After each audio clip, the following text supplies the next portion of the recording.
Hi guys, welcome to another episode of R-Rated Christianity. No, your screen is not deceiving you. This is not George beside me. It's the original. One of the originals. Well, George is the original, and then you're an original. You were with us from the beginning. Yeah. Tyler's back on Yeah. mic tonight. George is traveling with his daughter. He will not tell you where to, I guess, to school. His home as well, and he's got people at the house, and he's going out there just taking care of his daughter. What a joy. We prayed for George earlier, so I'm sure all well. He'll be back this weekend.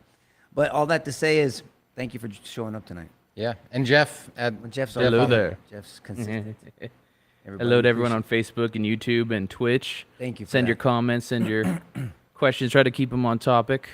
Well, we'll take whatever, but yeah, try to keep them on topic. So for those of you that are joining us for the first time and will watch later on for the first time, this is a podcast. It's an apologetics podcast called R-Rated Christianity. It stands for Real, Raw, Redemption. So we have real conversations in a raw way. I mean, Some people don't like it, and that's fine. They have a right to not like it.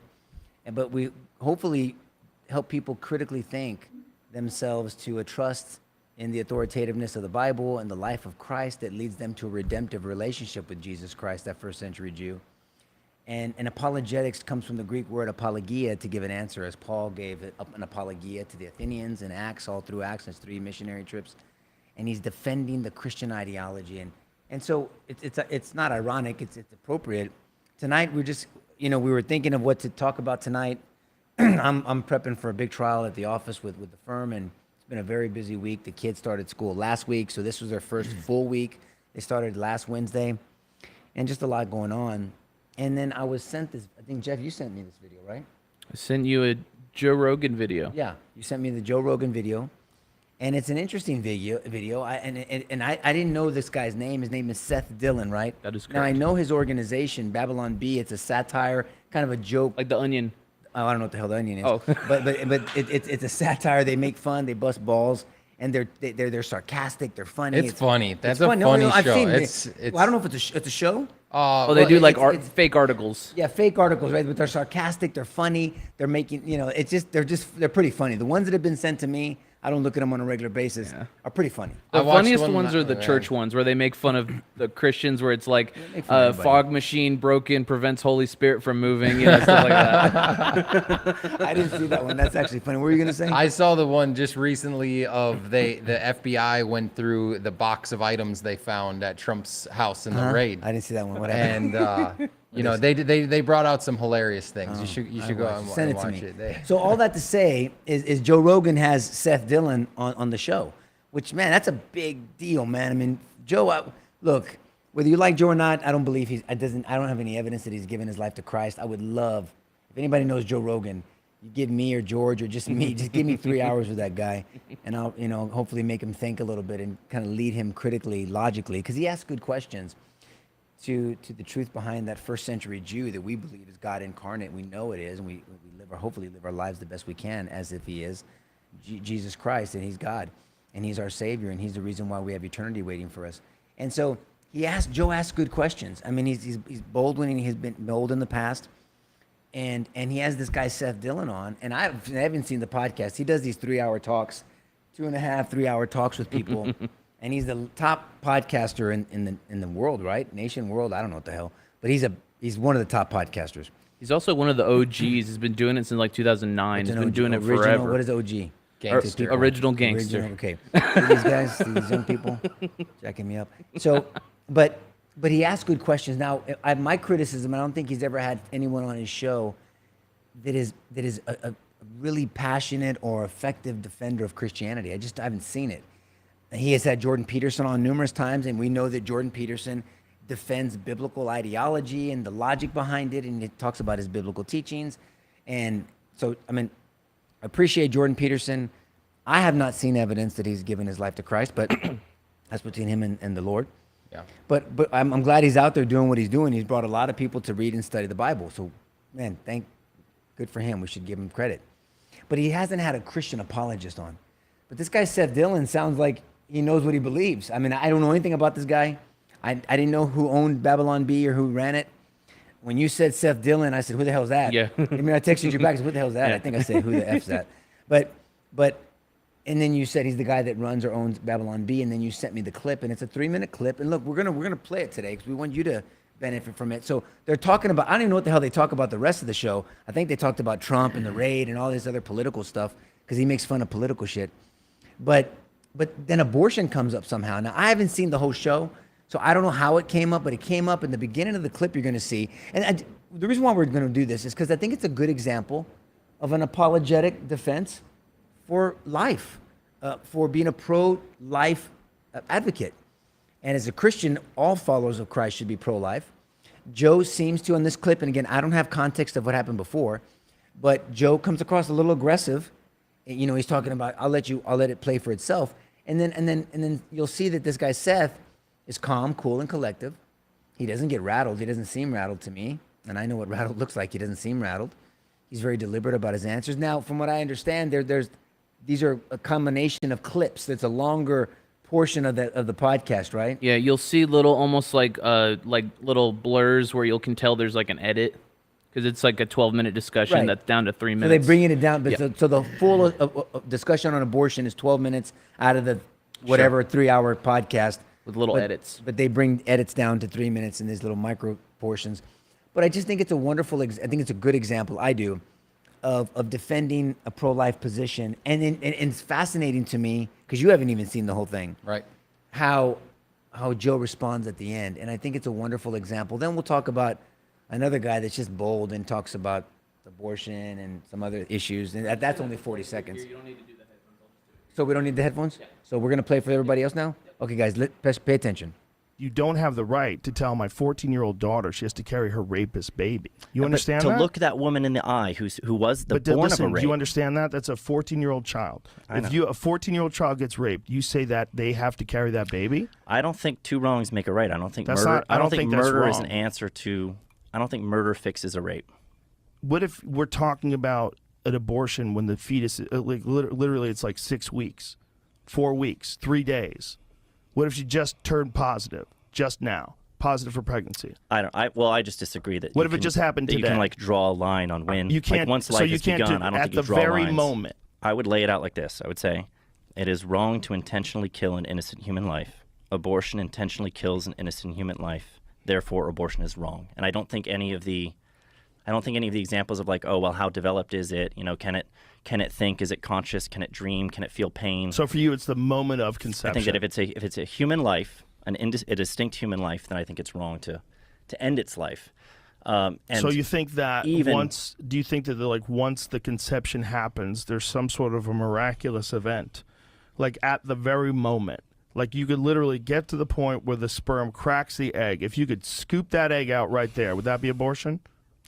Well, I mean, at some point you're going to have to say there was a magic moment that happened because you believe that we eventually become valuable humans, right? Well, listen, Where's the moment where you think the magic happened? When we start talking about harmful misinformation and the types of things that are considered, like that I say or that we tweet or the jokes that we make that are considered harmful misinformation, I'm like, well, what about calling that baby a clump of cells? I think that's harmful misinformation because then you're encouraging people to kill it like it's nothing when it's actually a human life. It's a developing human life.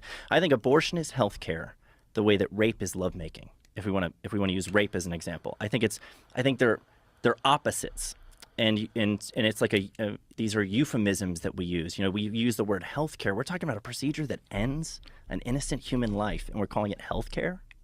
That's like calling rape lovemaking. And this is why it's such a human issue, because I see what you're saying.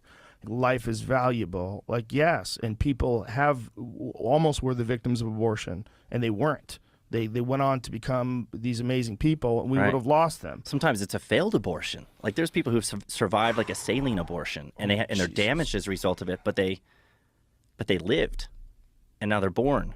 They usually go on, ironically enough, to become pro-life activists. Oh, well, that's crazy. Yeah. That's wild. But it makes sense. I mean, if that's what made you. Yeah. Wouldn't you be a pro-life activist? Probably would be. We're back on. Lights? Well, yeah, we're back on. Yep. Good. Okay.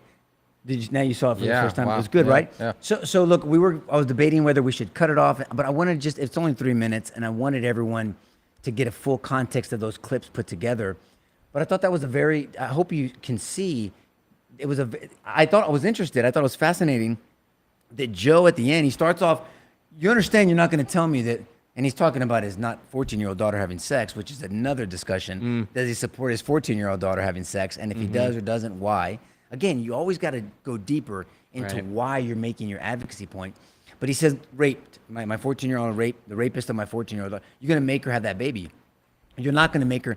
And then he just doesn't even answer that question. He gets deeper because he doesn't hang out in the ugliness of a rape, which is, it's horrible, it's ugly, Awful. it's evil, it's awful, it's vile. I mean, all the things you Should can be the worst condemned description. by everyone. Well, not just condemned, should be Yes.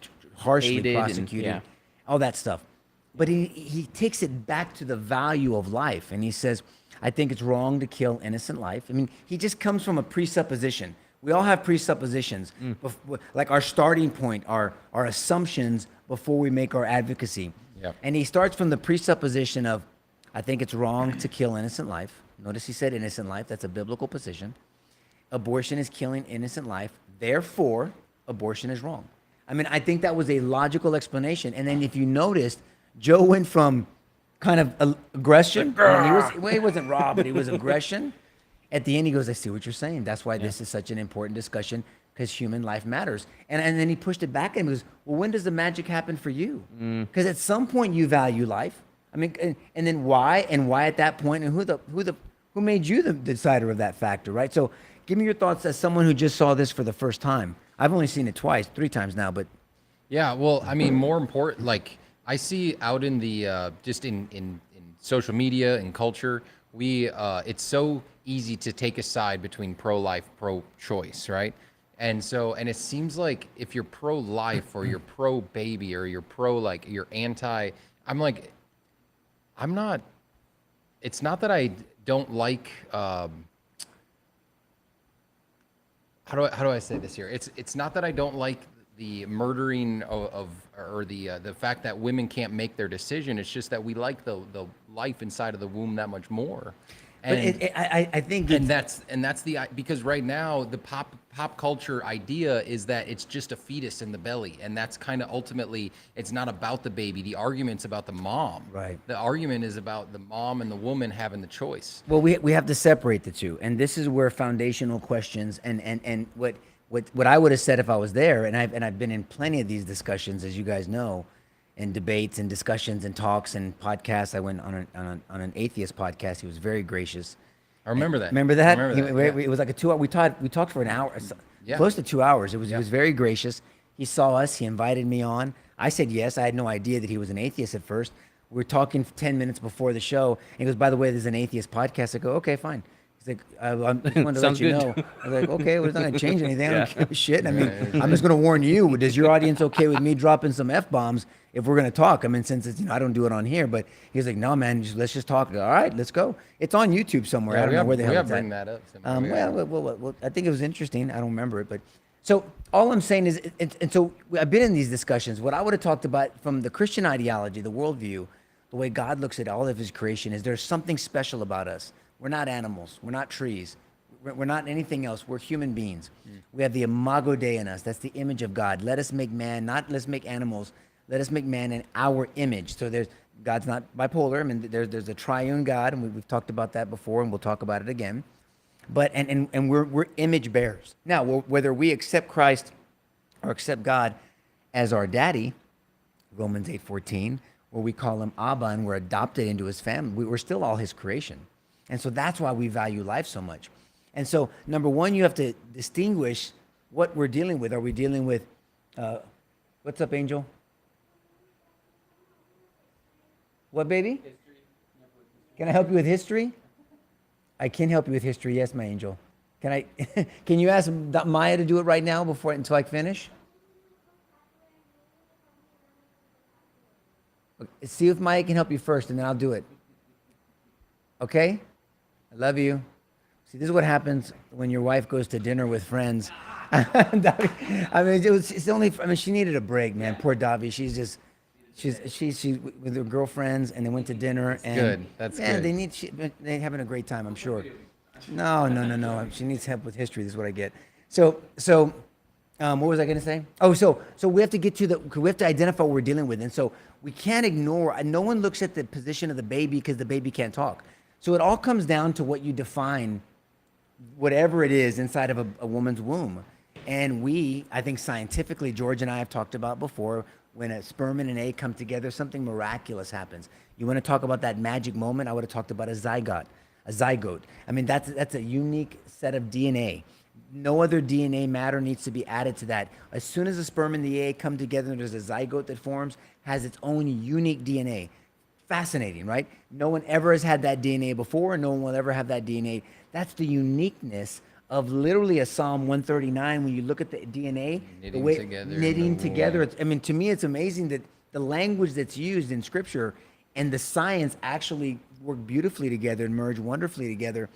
And I would talk about that, the uniqueness of it. That's the magic moment because it's unique, and it sounds like Joe was thinking about that. The imago Dei, the image of God, and that's why it matters. That matters too. You wanted to say something because I want to make a point from that child's position. No one ever looks at it this way. there's a horrible case. I thought I brought it up last time. If I didn't, then just bear with me. Andrea Yates, you can look her up. She's an evil bitch. And she murdered 5 of her children from, I think, 6 months old to 7 years old. I don't know if you can't look it up. I guess they're, but horrible. She drowned them all one at a time. Oh, And I mean, it makes me sick every time I think about it. I mean, because where was this? State? And I don't remember, Daddy. It's on there. I looked it up the other day because I was using it as an example, and I just don't want to misspeak. Fair enough. But you can Google it. I mean, and I mean, from 6 months to 7 years. I mean, these are young. I mean, it's just horrible. And so, and as soon as her husband left, and he, I mean, it's just horrific. But the thing that gets me the most is there was the 5-year-old was a strong, scrappy little kid. And testimony came out that he was actually fighting her as she was trying to drown him. And in one of the exchanges of coming up for air and fighting back with his mommy, he looked up. He looked up and said to her, "I'm sorry, Mommy." Let that sink in. Now, just because a child, a zygote, a unique set of DNA can't speak, why don't we, and I've made this argument for years, why don't we look at it from the child's perspective and saying, before the clamps come and take off either whichever they could reach, the arm or the leg first, because you're tearing a child apart. You're taking out, I mean, the way you justify and you verify, don't forget your thought from earlier, you verify an abortion is you count body parts. That's what you do, right? Yeah. And before that happens, right? Hold on, wait. Before you take my arm or my leg, hold on. What did I do wrong? Well, hold on. Because everybody brings this up. But your mom was raped. Okay, Mommy, I'm sorry, Mommy, you were raped. I'm sorry that evil happened to you. But what did I do? But your mommy was, but what did I do? But your mom's not ready to have you. Okay, I'm sorry that I'm inconveniencing you, Mom. But what did I do? See, this is the problem that we run into. We don't look at it because the child can't be, who speaks for the child? And second point, and then I'll follow up after you make your point. Scientifically, I think we know, and I say this respectfully, but it's just truthfully, it's not a woman's body. It's in a woman's body. Cuticles, nails, ear, breast, legs, that's the body. It's without something catastrophic, without something horrific or tragic, those body parts, unless you're cutting your nails, of course, are not going to come off. But no matter what, even if there's a woman that theoretically says, I love being pregnant, I want to be pregnant for the rest of my life. In 9 months, that baby's coming out. Minus some emergency, right? Our friends are commenting that it was 2001 in Houston. Was it Andrea Yates? Thank you for that, guys. I thought it was Texas. I didn't want to misspeak. It was in Houston, Texas, 2001. I knew it was 20 years ago. Thanks, Larry. Was it Larry? Yeah. Thank you, Larry. So look, but this is my position, and so I think we look at it from the uniqueness of scientifically, biologically, that's a unique set of DNA. It doesn't need any new material. Spiritually, we know that in Jeremiah 1:5, and we can go through Psalm 139, we can go to Matthew, and when John the Baptist leapt, the baby leapt in his mommy's womb when he came into the presence of Christ. Yep. I mean, it identifies the baby. We know in Job it talks about a baby and inside your mommy's womb. I mean, there's over and over references of an actual human being, an individual, which we know is growing and turns into us, right? I mean, it doesn't turn into a plant. And so those are the issues that I don't think are talked about enough. And because it's emotional. I was it's just gonna emotional. go on with that, please. It's like, it's because, you used to be part and you ran on the Democrat Party. Boldly, can I say? Well, you can say I ran into that platform a long time ago, yes. And it seems today that platform, like, specifically and exclusively is all one way on this particular topic. I'd hate to paint with too broad of a brush, but it does and definitely. more so. Look, and by the way, I mean, I obviously, I publicly walked away from that ideology and that platform for many reasons, especially because of the rejection of a biblical worldview that's not accepted in that unfortunately on the national platform anymore. But that's a good point. But there's also Republicans, if we're talking about political parties, that are okay with abortion also. But I think it's obviously more prevalent in the Democrat Party. Why? Well, it's an ideology, Dad. And why is it that it's such a big topic? That's what I have a hard time with. Why is it this such a big topic? Roe v. Wade for how many 50 years that it's been in public discussion. You're close to it. And here we are in 2022, and we're still having the debate when the science is settled that it is a baby in the womb with chromosomes, and we have the definition scientifically that it is a baby. It's a human. It's a unique, right. human being. And so, why still the questions? Because, when we have the story you just mentioned with the kids and mom drowning the babies, and we can see them and they're grown, right? Emotionally, we're attached to that, but inside of the womb, we're not attached to the baby yet, and we're like. So then, so the discussion comes to at what age? That's where Joe was bringing it.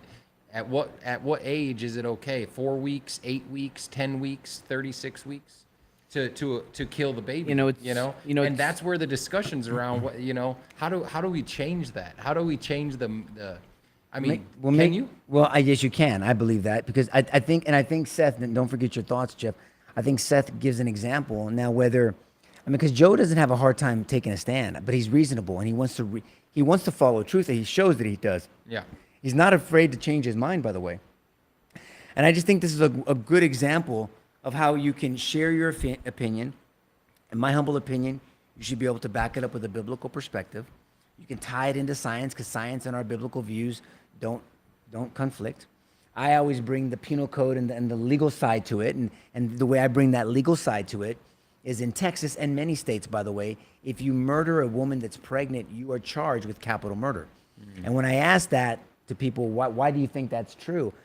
Vast majority of people, almost all, until they hear me talk and explain this, say, because you murdered 2 people, which is a good answer, right? I mean, that means you're acknowledging a person in there, you murdered 2 people. And under the statute in Texas, that is one of the reasons you could face capital murder. If you walk into the same incident, you murder more than one person, 2, 3, 4, 5, 10, that's capital murder. And so that would be a great answer, but that's not what the penal code says. The penal code acknowledges that the person accused murdered a child under 10 years old. So now you can talk about the legislative intent of why this Texas statute says 10 and not 11 or 9 or whatever. It's under 10. You murder a child under 10 years old, 9, 8, 7, 6, all the way to 1 day and into the womb. So I tell people if I agree with the Texas penal code, forget my faith for a second. Let me just shelf it. If I agree with the Texas penal code and I believe there's a child in a woman's womb, then I have to ask myself a very important question. Is there ever a good reason to end the life of an innocent child? Because if you talk about a child, I mean, all children are innocent. I mean, spiritually, it's another story, but I'm talking about on this earth.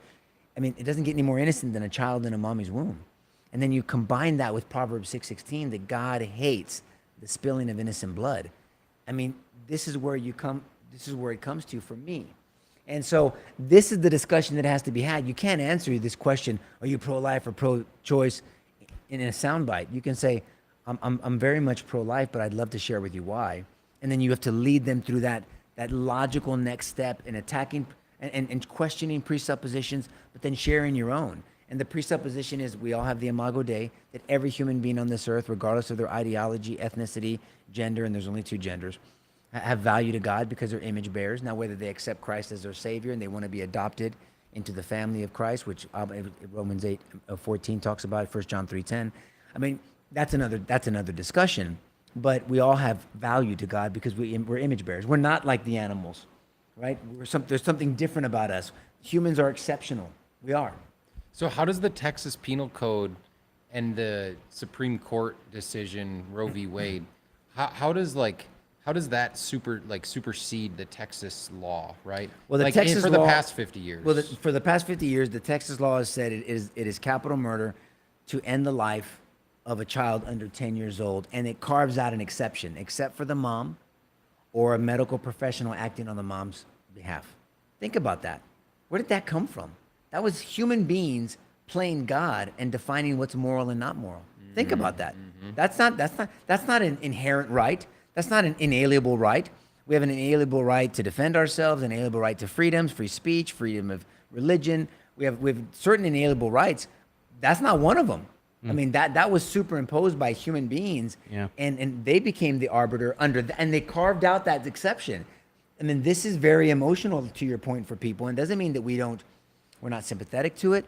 It doesn't mean that anyone that has been involved in an abortion, whether it's the male or the female, that God can't forgive you and that you're not forgiven. No one's talking about beating anybody up on this. We're just speaking truth to people in love, right? Ephesians 4:15, and trying to get people to think about this so we can hopefully lean towards a biblical understanding. So Larry, oh yeah, I'm sorry. Just to what's awesome about if you listen to the full clip of Joe Rogan, at the very end, the thing that Seth ends on is he says most people that advocate abortion say that this is a potential person, and he said, I believe it is a person with potential. Big difference between the two.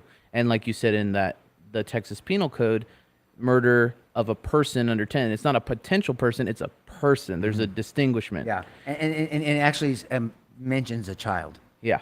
Because a person under 10 is a child, right? If we're talking definitions, and then with everything being redefined today, I mean, this is what happens. And I just Ronald think Reagan famously said, everyone who's pro-choice has been born already. Yeah.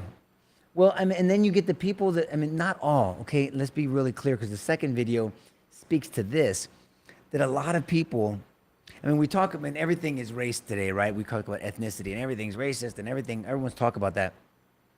But when you think about how many babies that are black that have been aborted, it's astronomically more than any other. Through the roof. I mean, this guy talks stats here, I think, on this little video. It's like 40 seconds. He pushes, I mean, he talks boldly. I've only seen once, but all I needed to do was see it once, and then it just spoke. I mean, are you going to play it now? You want to play it now? Yeah. Have you put You don't these need things- headphones, we don't I need got it? you. Okay, we're good. Here you go. How can you be Black Lives Matter, but we killed the black future? 30 million black babies have been killed in the womb since 1973. 30 million black babies never got a chance to make a choice to secure their freedom. And they never had a choice to have another child. You know why? Because these white liberal women that all of these Black Lives Matter folks want to follow, they hate humanity. They hate life. They think life is nothing more than suffering. They hate themselves. They openly say it. You go to these pro-abortion rallies, I wish my mother had aborted me. wow, wow. Holy shit! That is like- he's that's the calling, truth. But it's not to everyone, right? We're not going to paint with a broad brush. These are his opinions. He's not wrong about. I mean, But that was my question. Why is the Democrat Party? Why is it them specifically that is not only just like defending, but actively promoting and going after the ability to kill a child? It's something relatively new. I mean, if you remember, even Yeah, Democrats 50 old years ago school- never well, thought I mean, that. you know, it should be safe and rare. I mean, Right. Biden said it, Bill Clinton said it, safe and rare. So they were for it, but it needed to be safe and very rare. I mean, this was, and this is where it happened. So people that I used to get in discussions about this 10 years ago would say, why do you guys, this is like your only issue? I go, where does it end? I mean, think about this, even politically. If we don't get life right, who gives a shit about taxes? Which they're going to go, by the way, 87,000 new IRS agents, armed, by the way. Yeah. I mean, but who gives a shit about, I don't give a shit about your property, your free speech. Screw it. I can't even get life right. None of this other stuff matters. So think about this pursuit of, we have a right to life, pursuit of happiness, right? Freedom. But if we don't get life right, we get nothing else right. And so this is a kind of a newer phenomenon. I mean, if you think about it, that this platform accepted, and I think it was easier to infiltrate there. I mean, look, there's an attack on the traditional family and traditional family values and anything biblical. There was a school district up near Dallas. Gosh, I sent it to somebody earlier. It was in Keller school officials in Keller County or whatever it is. I mean, because they're taking out, ordered 41 books. They included the Bible and Anne Frank. Oh, yeah. Mm-hmm. They're taking them out of the library. Right. The Bible is being removed from the library.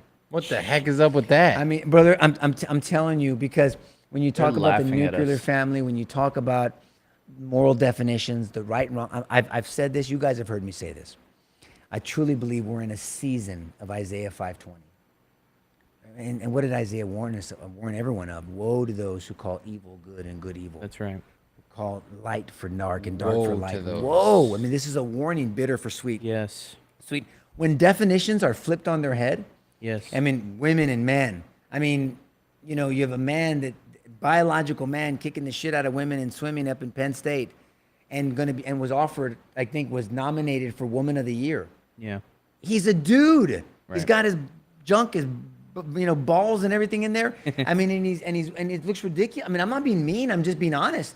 I mean, we've lost our minds. This would not even be a discussion with either political parties even 15 years ago. If you said to someone, I'm a man, I'm a male, they'd say you're oppressive, you're a patriarchal, evil, bastard, And then if your wife said she was a man, they'd be like, that's incredible. It's the greatest thing I've ever heard in my life. So Say that one time. I was like, if you said you were a male, you're like, I'm a man, they'd be like, you're evil, you're patriarchal, yeah. you're wrong, you're evil. Blah, blah, blah. Certain people. But if your wife said it, if your wife goes, I'm a man, they'd be like, that's the most amazing thing I've ever so heard brave. in my life. Look, I mean, but this is my point. This is where the church has to step up. And I'm gonna say this.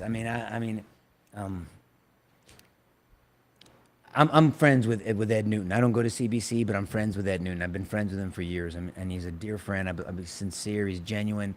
He's the same way in private as he is on stage. Some people have their criticisms, and no one's without criticism. I got it, whatever. But I just want to bless him, and I want everybody out there to be praying for him. He's got a huge platform, huge, probably the largest or one of it's either him or Cornerstone. I think are the biggest church. Now the Hagees have been bold for a long time, and I get that. But Ed's going to do a series. I think it's called Trending Topics. Trending Topics, I believe. If I screw it up, I apologize. But he's going to be addressing real issues. That's bold. It's That's very bold. bold. Well, especially, this is the criticism, and I'm not saying this about Ed particularly, but people have criticized the bigger a church gets, the more general the message becomes. Because you go, shit, I'm going to piss off somebody in this congregation. And so be it, man. I mean, I always tell people, Jesus never tried to offend anyone. And some people love that. Oh, yeah, you're right. I go, hold on, I'm not finished yet. But he never tried not to offend them either. He spoke the truth. So he offended a shitload of people. He wasn't trying to. But when you speak the truth and you're going to get offended at some point because it's going to challenge you. And standing for something. At any time you stand for something, you're going to have someone that... Yeah, I don't want to get release what he's going to talk about, but he's going to talk about relevant issues. And he made this publicly, so I'm repeating a statement he made publicly. Look, this is going to strengthen the church or thin it out. Oh. Good for him, man. Hebrews. I mean, He said that? Yes. The book of Hebrews talks about He that. said that, There'll man. be a shaking to keep God what bless remains. You, Ed. I mean, and I hope someone pray. I hope everybody prays for him, and I hope other churches take the lead. I mean, I know pastors like Pastor Charles Flowers, a dear friend of mine. He's got a smaller audience. I'm not criticizing it. I'm just saying Ed has a big audience. I mean, Yes. CBC has a big audience. I go to a smaller church up north, Hillside Fellowship. Pastor Dave Tooker. He teaches exegetically, just from the Bible, literally from the Bible. But I'm just so proud of it. I mean, I mean that. I'm not being condescending. I mean that. Because, I mean, it's scary when you have a big congregation. And so he's going to be addressing, and whether you go to CBC or not, I mean, I'm not, like I said, No risk, no watch reward. online. I mean, I'm going to be watching. I'm going to support him. I'm going to watch online. I go to my church in person, but I'm going to watch that online. I told him I've been praying for him every day. I don't know him, but I support that very much. Well, look, very much. I think all churches should do this, and we're in this trouble. This feel-good, touchy-feely, PC over BC messaging is dangerous, and we wonder why people are lost and kids are jacked up. Yeah, I mean, that's true. I mean, That's where's true. the moral compass? The church has got to be on the front lines of definitions. And think about this. I mean, look, I don't remember. Someone sent me shit all the time, but, there's something. I don't remember what country. Was it Nicaragua? Where they closed down Catholic churches, or they took some shit's happening over there in one of these smaller countries. All I'm saying is, whether you like President Trump or not, it's irrelevant. I don't give a crap. Right. It's irrelevant to me. Right. But if that can happen to a former president you better have your shit together. You think they give a crap about churches? You don't think they're coming for the sermons? Of course. You don't think whoever's in that spot, I don't give a shit what political party, whoever's doing this, whoever's against freedom and free speech and a big citizen and a small government and us to be able to praise the Lord and talk about our faith. So think about how jacked up, and I'm on a little rant, so bear with me. So a teacher can be fired, a coach can be fired for offering, just praying in the middle of a field. And kids, if they want, it was all voluntary. No It wasn't forcing anyone. And thank God the Supreme Court got that right. Yep. And he was fired. A teacher can get in trouble for offering to a student, hey, can I pray for you if you're going through a bad time? But yet, you can push the cult of this transgender cult ideology on kids, whether parents like it or not. You can enforce Pride celebration for that month, but you're going to take Bibles out of this. How does that make any sense? You pick and choose and they're indoctrinating kids. And where's the church? Where are the parents? I'm going to say it again. The church needs to take some notes from Virginia and encourage the congregations, teacher congregations, a biblical view, how to defend it, to have faith in your faith. Believe it or not. Have faith in your faith. Have faith in what you believe. Have faith that Jesus Christ was real. He is real. He's a historical figure, whether you believe he's Messiah or not. He did some amazing things. The Bible is authoritative. Teach why you can trust the Bible. Teach why our ideology is like just kind of like Seth did, just a little bit. That's just a kind of a taste of how you can handle a biblical worldview. That's right. And hopefully change hearts and minds. Now, the ones that don't want to change, the cynical people, I mean, you can walk on water, they're going to say you can't swim. I mean, there's nothing that's going to change those people's minds. But, I mean, right? Yeah. It finally got to you, huh? Yeah. Okay. He's like, oh, I get that. But I'm slow. no. But I don't know. I just thought it was interesting. I love the boldness of the second. I don't even know who the guy is. The second guy, I thought he was bold. Yeah, well, that's name is- definitely what's his the name? type of that's definitely the type of leadership that the churches need. That is someone like Pastor Newton. That's Royce White. going on a sermon Royce- series. I don't know who he is. Talking about current events. Holy macaroni! Look, I mean, that's I'm just very proud of him, man. I mean that, not condescending, just truly humbly. I know it, and I told him the Lord will continue to bless and him. that's kind We're of gonna what we've continue been to bless him. what we've been talking about on R-rated for the last few years. Oh, yeah. is kind of the church becoming more bold and ultimately, because there isn't a voice for people that are the conservative thinking, and that's why Trump is such a beacon for that. It's not that we like Trump and we want him to be our pastor. It's just that the government has turned into a business, and we're like, yeah, we want that guy's ideas. We think that guy's going to be. Well, even the legislation that he did for Christian freedoms, for me, the things that he did for religious liberty, the things he did for Israel, a lot of Christians resonate with that. You don't have to love his demeanor. You don't have to love the way he speaks. It's none of that. It's just seeing the actual action and saying, wow, he actually, it's actually ironic. He actually did what he said he was going to do, which a lot of politicians don't. I don't know. You guys brought him up for whatever reason, but let's finish the thought. He was very pro-choice. He donated to pro-choice organizations in the past. Something happened to him. And it's sincere, because not only did he say he was pro-life, he's the only president to show up to a pro-life march. The March for Life. The March for Life. The first president. Yep. So there's something bold there about that. So anybody can change. President Trump, I believe President Biden can change. I believe President Obama can change.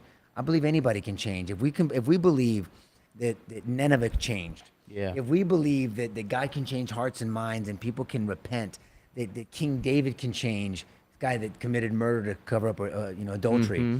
If we believe Paul, who was Saul of Tarsus, who was murdering Christians with an arrogant prick and just thought his shit didn't stink, and that he was out there. And he was so passionate, and he built up this enormous resume of suffering for Jesus. We've read 2 Corinthians 11:16 all the way down here before on the show before. Anybody can change. I have that hope, and I believe that can happen.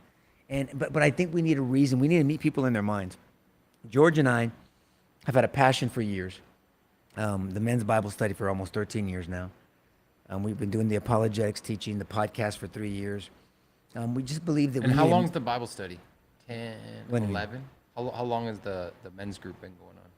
12 and a half years, almost. 12 and a half. time. Every week. Yep. 12 and a half years.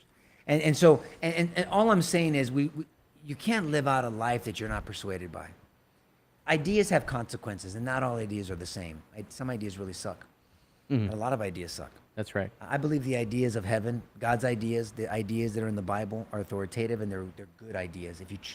If you properly handle the word of truth, 2 Timothy 2:15, and you're not embarrassed about it, and you can explain it, and you're so persuaded by it that you're going to live it out. You can't live out something you don't believe. I'm not going to follow a lifestyle you don't believe, and you can't just say no different than someone that says, "Hey, I worked out 1 week. This week I worked out and I ate healthy all week long. I'm healthy." Well, no, you're not. You started off. A week's not going to do shit for you. I mean, it's a great start, but I mean, if you're going to just, I followed Jesus really, really disciplined, and I was obedient for a week. Okay, great. I was a great husband for a week. All right. Well, your marriage sucks still because you just did it for a week, and you've been married for 10 years. I mean, it's a lifestyle. You got to be persuaded by a set of ideas, but the ideas in our faith, to me, influence everything. I don't have an opinion. My opinions are God's opinions. He earned the right. He gave himself. He sacrificed. He died for the right to have my opinions because I have heaven waiting for me. And he wasn't embarrassed of me, so I'm not going to be embarrassed of him. And I always say, he hung for us. We should stand for him. And I heard on a news story this morning, and Texas had its second execution yesterday. Did you hear about this? No, I did not. So this Dallas guy, he murdered a real estate agent about 15 years ago, and he was convicted and sentenced to death, and so it was his execution yesterday. And on his deathbed, or on the what would you call Execution that? table. Execution table. And I'll just explain. Kind of, if I could read it in a brief statement after he was strapped to the death chamber gurney. He thanked Jesus Christ, ministers with the Texas prison system, and all these people in my life that aided me in this journey. Although no relatives of Walker attended the execution, he offered a message to them. I pray my death will bring them peace. Wow, what a statement. Let me tell you this. Look, I take this very, very serious. I've witnessed an execution. Those of you that know my testimony, my younger brother and I, and a handful of friends, my parents didn't go, we witnessed the execution of our brother's murder. And in Huntsville, they're given opportunity. And there's a wall that divides the person that's convicted, the defendant, and then the family of the victim. And they ask you not to, you can imagine, fuck you, go to hell. So that happens? Oh, yeah. It didn't happen with us, but I mean, they warn against, and they ask you to please be careful because you don't want to ruin this for anybody in the future if this becomes the regular. And that wasn't done in our situation. And to say something like that, if this guy didn't believe it, why would he say it? I mean, if he thinks he's going to turn into nothing or become worm food or whatever, he didn't have to say this stuff. And so I pray that, and if he believes it, guess what? If the person who took, if Mauricio Brown, person who shot our brother, gave his life to Christ before he left this earth, he's in heaven, and I'll embrace him when I see him, because that's what God says. Because Saul's there, Saul of Tarsus, Paul, because David's there, because other people, Moses who murdered the Egyptian, right, for no good reason. I mean, there's other people that spilled innocent blood, and it's not the unforgivable sin, but it's got to be done in sincerity. And so, absolutely. And so, I just what a wonderful. I'm glad you shared that. Yeah. But I mean, I pray he's in heaven. Yeah. With our Lord, man. Yeah. That's amazing. I mean, and that's the life change that can happen, right? I mean, you mentioned Paul, and that's exactly he lived most of his life in prison and wrote in prison after his transformation. Yes. And so, same with this guy is he was still, how many people did he affect in the last 15 years during his transformation? And how many people did he affect with those words as he was about to die, right? As he about to die, he wasn't fighting for his life. He professed his faith and belief in Jesus. And he was at peace with his death. It reminds me. He was at peace with the fact that his life being taken was due and just punishment for his crime. Yeah, he deserved it. Even the thief on the cross. Well, I was just going to say, it reminds me of the thief on the cross. Yep. What Scripture tells us is that early on in that experience, he's ridiculing Christ like the other prick on the right side. And at some point, some scholars believe that when Jesus just modeled this forgiveness and the Father forgive them for they not what they do, I think we don't know, but it's something. There's a shift at some point. Something shifted, right? And he says, remember me when you enter your kingdom. Well, that's Romans 10:9. Believe in your heart, profess in your mouth that Christ is Lord, that God, and he didn't know God was going to raise him from the dead yet, but he made this profession. And Jesus, Yeshua himself, looked at him. He didn't say, 10,000 rosaries. He didn't do this. He didn't walk say, around who the do you mountain think for you are? He didn't check off a bunch of boxes. He just said, today you'll be with me in paradise. Today, not down the road. Today, Now, I'll see you soon. I mean, what do you say? He didn't get water baptized. There was a spiritual baptism. There wasn't water baptism. He didn't do communion. He didn't do anything. He Romans 10:9 believed in his heart. Professed. He professed it when he looked at Yeshua. He looked at our Savior. Yep. And he just says, remember me when you enter into your kingdom. That's a very specific statement. Yep. And Jesus said, you will be with me today. And that's how gracious our God is, our Savior is. That's a I love great that. point too, because for example, when Jesus says, "Who do you say that I am?" and Peter says, "You're the Christ, the Son of the living God," he says, "Flesh and blood did not reveal this, but my Father revealed it." So it's interesting that the thief on the cross, like what happened, obviously God revealed, because he says, when you enter your kingdom, the concept, it's not like this thief knew Jesus very well. I mean, you're assuming that he's probably never seen this guy before. Well, I mean, might have heard of him. A lot of Yeah. people heard of him. The word of mouth was very different back then. Enter your kingdom. But yeah, all of a but it sudden- was definitely a profession of Yeah. faith. And it was at a time of weakness. I mean, the guy had been beaten up too, and he was being crucified too. Not like Jesus, but he was as well. So look, guys. I mean, the importance of today was I think just showing just a glimpse of how everyday folks, and maybe Seth is not an everyday dude. I get it because he's involved in a lot of this public forums and he makes satires, but he obviously knows what he believes. And Joe was pushing the envelope, and it was to the average person that can be very uncomfortable to be challenged that way. And I thought it was a wonderful example of how to respond, but you have to know what you believe. You got to do some work. You got to study. You got to be persuaded yourself. Live the best life you can with Christ, as consistent as you can. I'm not saying live your best life. That's bullshit. Live his best life the best way through you. You're a conduit for living Christ's best life through us. And it doesn't mean we're going to be perfect, because we're not. We're broken-ass people. The Bible is filled with stories of refurbishing. Jesus is in the refurbishing business, and he takes broken-ass men and women, and when they submit themselves to obedience in him, he changes everything. I mean, that's what he does. I mean, that's the motto in our church. Jesus changes everything, because he does. I've always said it years ago, when you meet the authentic, real Jesus, everything changes. Sounds better the way our church does it, but it's the truth. I mean, nothing stays the same if you really have had an interaction with the living God. And it's practical. It's not goofy. It's not kooky.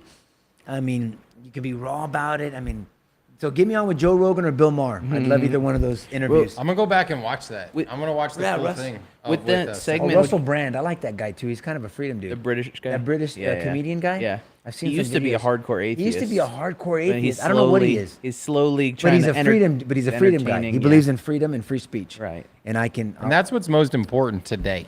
today it is. Yeah. Because I want the freedom to disagree with each other. If I don't have the freedom to perform Matthew 28:19, going to all nations, making disciples of all men, teaching them to obey all that commanded, how do you do that if you can't talk? How do you do that if you're censored? How do you do that if you're imprisoned? I mean, the disciples knew what that felt like. Paul did. We're not supposed to, not under a constitutional republic that values freedom and free speech. It's the First Amendment, not the 10th, not the 21st, the first. So, And I feel like we're at this point where the water's getting a little warmer, you know? oh yeah, it is. The water's getting a little warmer. And I feel maybe a lot of people, maybe too many people around me don't feel it. And they call me a cuckoo when I talk about it. But They notice it after they advance through the gates. You're noticing it when they're in the distance. You can see it, but other people don't notice. They're just going, "Oh, you're crazy. You have no idea." And then when they're actually at the gates, it's like, "Oh, it's actually here." And it's too late. We can't stop it. yeah, that's freedom, liberty. Like that's the greatest thing. That's what we learned in school. We were indoctrinated on how great We were America free was. people, man. And I'm 32. I'm young. Yeah. And that was the not message. 32. But I don't think that. I mean, look at Keller ISD. I don't feel like that is the thing in school anymore. Where America the Great. It's Oh kinda- no, America the Great's a beautiful phrase. We might all have a kind of a similar story in the public school system, because when I was growing up, there was never an emphasis on how awesome the founders were. It was just kind of like, whatever, just a bunch of, old white dudes, owned some slaves. They never really talked about, obviously, that they had a faith in God, that they had a trust, that God was with them when they were fighting the British and giving them victory. Like, none of that. And so, of course, I didn't care about history when I was a kid, because they weren't being accurately represented. Until I met George, and he's like, "Hey, check out this David Barton guy," and it literally radically changed my life. David Barton and his resources. David Barton's good. I like him. Absolutely. I couldn't believe how much I learned about the founders. Look, guys. Look. And who's- what's your name? Right here. Yeah. Who's the number 1 puppy in our house? Jesus. Who's the number 2 puppy? You. So I'll take it. I'll take second. And number 3. Jiddo. That's confusing. There's no number. There's 3. no number 3. Good answer. Hey guys, always preach the gospel, and when necessary, use words. Thanks for joining us. Share this with anybody that you wouldn't think would benefit from it. Have a blessed week. Say good night. Good night. Say God bless you. God bless you.